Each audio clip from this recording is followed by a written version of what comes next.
السلام علیکم ورحمۃ اللہ وبرکاتہ نحمده ونصلي على رسوله الكريم اما بعد فاعوذ باللہ من الشیطان الرجیم بسم اللہ الرحمن الرحیم۔ امید کرتی ہوں کہ آپ سب خیریت سے ہوں گے اور الحمدللہ سے میں بھی خیریت سے ہوں۔ آپ میری ویڈیو سن کے پلیز اس کو ضرور سبسکرائب اور لائک کریے گا تاکہ آپ کے پاس نئی سے نئی ویڈیو آتی رہیں اور آپ اسلام میں مکمل داخل ہو جائیں۔ تو میری عزیز ماں بہنوں، آج میں آپ سب کو بتاؤں گی کہ سورہ بقرہ کیا ہے اور اس کی فضیلت کیا ہے۔ آئیے ہم سٹارٹ کرتے ہیں۔ بسم اللہ الرحمن الرحیم۔ شروع اللہ کے نام سے جو بہت مہربان اور نہایت رحم کرنے والا ہے۔ تو ہم سب سے پہلے سورہ بقرہ کا معنی سمجھتے ہیں۔ سورہ بقرہ کا معنی ہے گائیں، ٹھیک ہے۔ اور اس کے علاوہ سب سے پہلے اس میں آتا ہے الف لام میم۔ یہ حروف مقطعات ہیں، ان کے معنی صرف اللہ ہی جانتے ہیں۔ ویسے تو ہمیں معلوم ہے کہ یہ حروف تہجی کے حرف ہیں، لیکن اس کا جو صحیح معنی ہے وہ ابھی کسی بھی محدث نے یا کسی بھی مصنف نے نہیں لکھا ہے۔ تو آئیے ہم پڑھتے ہیں آگے۔ ذالک الکتاب ذالک الکتاب لا ریب فیہ ھدی للمتقین۔ ذالک الکتاب لا ریب فیہ ھدی للمتقین۔ تو یہ کامل کتاب ہے، اس میں کوئی شک نہیں۔ ذالک الکتاب، یہ کتاب ہے، لا ریبہ، نہیں شک اس میں، فی ھدی، یہ ہدایت ہے، للمتقین، پرہیزگاروں کے لیے۔ تو سب سے پہلے یہ اس قرآن مجید میں سب سے بڑی سورت سورہ بقرہ ہے اور اس کی سب سے زیادہ فضیلت بھی ہے۔ فرمایا کہ جو شخص رات کو سوتے وقت سورہ بقرہ کی آخری 10 آیات پڑھ لیتا ہے تو اللہ تعالیٰ اس کو اپنی حفاظت میں لے لیتے ہیں۔ تو میری عزیز ماں بہنوں، آپ سب سے گزارش ہے کہ آپ بھی سونے سے پہلے سورہ بقرہ کی تلاوت کر کے سویا کریں، اور جس گھر میں سورہ بقرہ کی تلاوت کی جائے اس گھر میں شیطان داخل نہیں ہو سکتا، اس گھر سے شیطان دور بھاگ جاتا ہے۔ تو اسی طرح اللہ کے رسول فرماتے ہیں کہ سنام القرآن، قرآن کی کوہان سورہ بقرہ کو قرار دیا گیا ہے۔ اور پھر فرمایا کہ وہ نہایت روشن صورتیں سورہ بقرہ اور سورہ آل عمران جو پڑھ لیتا ہے، قیامت کے دن یہ اس طرح آئیں گی۔ کون سی صورتیں؟ سورہ بقرہ اور سورۃ آل عمران۔ جو شخص ان دونوں صورتوں کو پڑھ لیتا ہے تو قیامت کے دن یہ صورتیں ہی ہماری اللہ کے ہاں سفارش بن جائیں گی اور ہمیں جنت الفردوس کا حقدار بنا دیں گی۔ تو ساری مائیں بہنیں مجھ سے وعدہ کریں کہ آپ ضرور سورہ بقرہ کی تلاوت کر کے سویا کریں گے۔ ساری مکمل نہیں پڑھی جاتی، لیکن آخری جو 10 آیات ہیں، آخری رکوع ہے، اس کو آپ نے لازمی اپنی زندگی کا معمول بنا لینا ہے۔ تو آئیے ہم اپنی آیات کو آگے بڑھاتے چلے جائیں کہ یہ اللہ نے اس قرآن میں شروع کرتے وقت ہی فرما دیا کہ ذالک الکتاب لا ریب، نہیں شک اس کتاب میں کچھ بھی، یہ ہدایت ہے للمتقین، پرہیزگاروں کے لیے۔ تو اس میں کیا فرما رہے ہیں؟ سب سے پہلے فرما رہے ہیں کہ یہ وہ کتاب ہے جس میں کوئی بھی شک نہیں ہے۔ اگر آپ لوگ چاہو بھی تو یہ نہیں کہہ سکتے کہ اس کتاب میں کوئی شک ہے۔ ہدایت کا معنی ہے راستہ دکھانا، اس لحاظ سے راستہ دکھانا ہے تو قرآن تمام لوگوں کے لیے ہدایت بن کر آیا ہے۔ قرآن ہم تمام لوگوں کے لیے ہدایت بن کر آیا ہے۔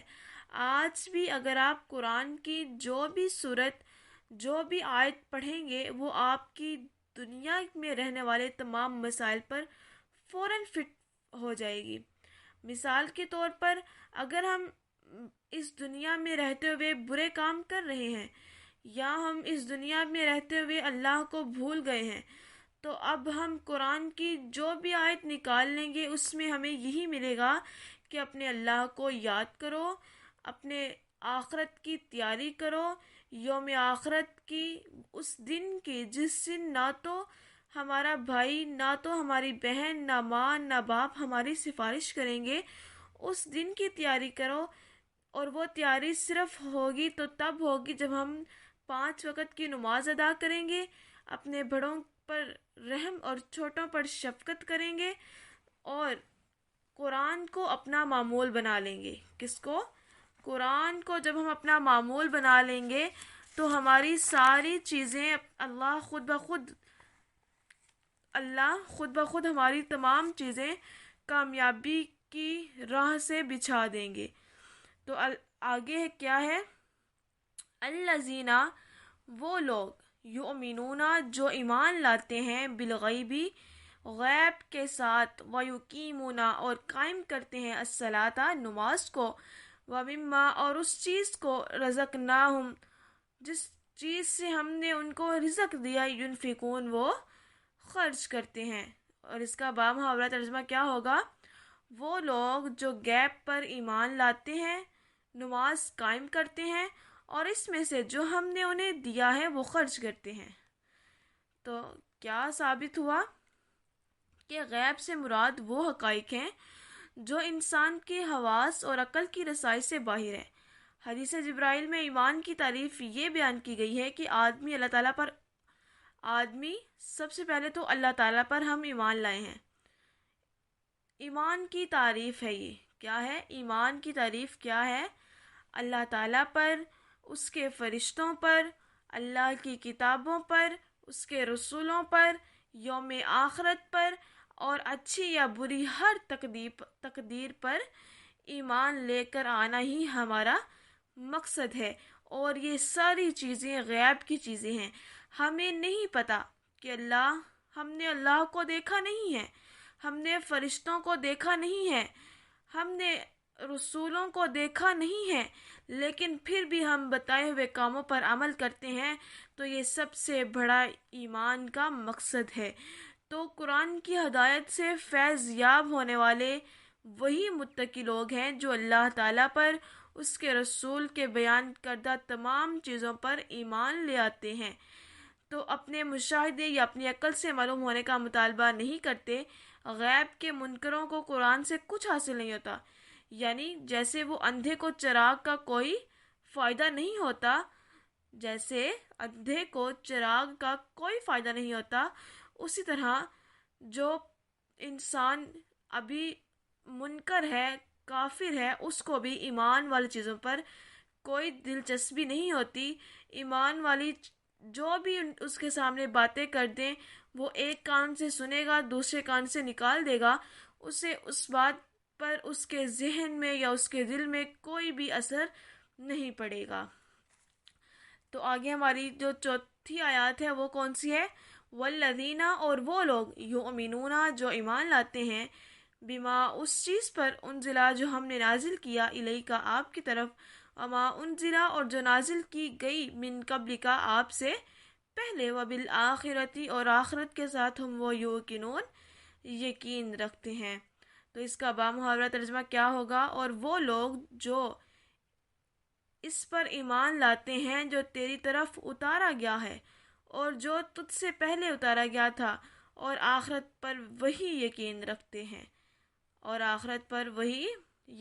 رکھتے ہیں، مثال کے طور پر ہر نعمت، مثلا مال و اولاد، علم و عقل، قوت و صحت، اور عزت و وقار وغیرہ، جو بھی کچھ ہے وہ سارے کا سارا کیا ہے؟ ہر نعمت، جو کچھ بھی ہمیں عطا کیا گیا ہے، وہ سب کا سبھی اللہ کی طرف سے ہمارے پاس ایک نعمت ہے۔ کیا ہے؟ ایک نعمت ہے۔ اور خواہ وہ قرآن ہو یا سنت ہو، کیونکہ دونوں کو اللہ نے اتارا ہے، قرآن کو بھی اللہ نے اتارا ہے، احادیث کو بھی، اور سنتوں پر عمل کرنے کا طریقہ بھی ہمیں اللہ نے ہی بتایا ہے۔ اور یعنی وہ وحی الہی پر ایمان رکھتے ہیں، خواہ کسی چیز پر اتری ہو۔ جو لوگ کسی پیغمبر پر وحی کا اترنا ہی نہیں مانتے، ان کے لیے قرآن میں کوئی رہنمائی نہیں ہے۔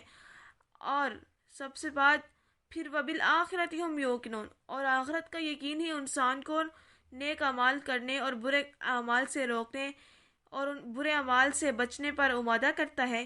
اس لیے یہ ایمان کا بنیادی جز ہے۔ آخرت یعنی بالآخرت ہم یوقنون، آخرت پر یقین رکھنا ہی ایمان کا سب سے بنیادی جز ہے۔ آخرت پر صحیح یقین رکھنے والے اہل اسلام ہی ہیں۔ دوسرے لوگوں کے عقائد و در حقیقت اور اوہام و خرافات پر مبنی ہونا، مثلا یہود و نصارہ کا دعویٰ کہ جنت میں ہم ہی جائیں گے اور آگ میں گئے بھی تو چند دن رہیں گے۔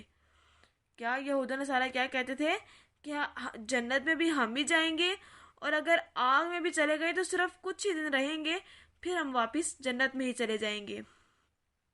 پھر آگے کون سی 5ویں آیت ہے؟ اولئک، یہی وہ لوگ علی ھدی، ہدایت پر ہیں، من ربہم، اپنے رب کی طرف سے، واولئک ھم المفلحون، اور یہی لوگ فلاح پانے والے ہیں۔ یعنی یہ لوگ اپنے رب کی طرف سے بڑی ہدایت پر ہیں اور یہی لوگ پورے کامیاب ہونے والے ہیں۔ کون سے لوگ پورے کامیاب ہونے والے ہیں؟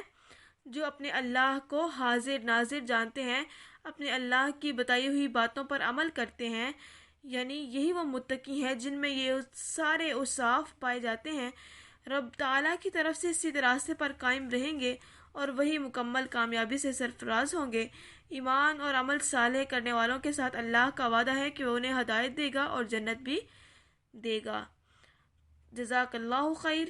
اگر آپ کو اس ویڈیو میں سے جو بھی چیز سمجھ نہ آئی ہو وہ آپ کمنٹ کے ذریعے مجھ سے پوچھ سکتے ہیں، اور اگر جس کو پسند آئے وہ اس کو لائک کرے، شیئر کرے اور سبسکرائب کرے تاکہ آپ کے پاس نیو ویڈیوز آتی رہیں اور آپ اسلام کے اندر داخل ہونے کی تمام تر باتوں کو سنتے رہیں اور آپ کا اسلام کا جو جذبہ ہے، ایمان کا جذبہ ہے، وہ آپ کو اس ویڈیوز کی وجہ سے بڑھاتا رہے۔